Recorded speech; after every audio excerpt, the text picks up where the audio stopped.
ఓం నమః శివాయ.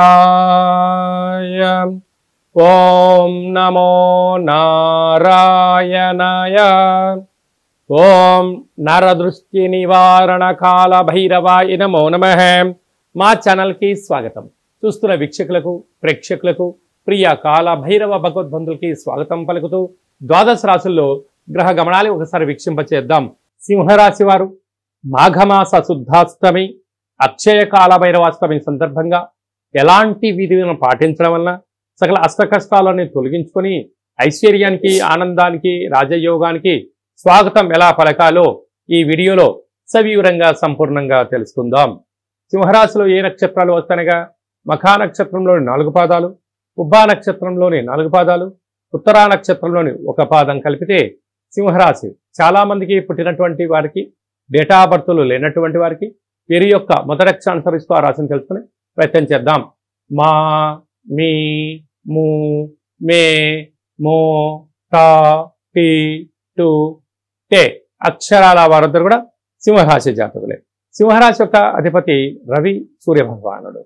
వీరికి 2వ స్థానంలో కేతు సంచార స్థితి, 6వ స్థానంలో ఏడాది తర్వాత రవి భగవానుడు బుధాదిత్య రాజయోగంతో ఉండడం వలన ఎన్ని రుణ సమస్యలు ఉన్నా, ఎన్ని రోగ సమస్యలు ఉన్నా, ఎంతమంది శత్రువులు ఉన్నా ఇక మీ విజయాన్ని ఎవరు ఆపలేరు అని చెప్పి గుర్తుపెట్టుకోగలగాలి.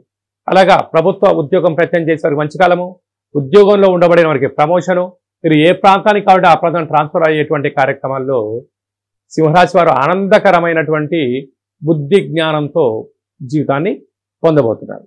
అలాగా ఏడాది తర్వాత శుక్ర భగవానుడు రాహుతో కలిపి శుక్రుడు ఉండడం వలన వీరైనంత వరకు మీ జన్మ నక్షత్రం రోజున లేదా నామ నక్షత్రమైనటువంటి రోజున ఇలాగా దూర వాయు జల ప్రయాణాలు, పూర్ణిమ అష్టమి తిథులందున కొత్త కార్యక్రమాలు ప్రారంభించకపోవడం ఉత్తమోత్తంగా భావించగలి.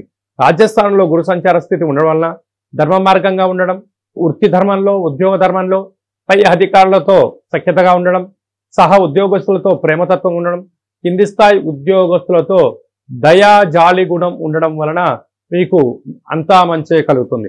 లాభస్థానంలో కుజుడు ఉండడం వలన స్థిరాస్తులు, చరాస్తులు, గృహాలు, వాహనాలు, క్రయ విక్రయాలు మీ సొంతం కాబోతున్నాయి.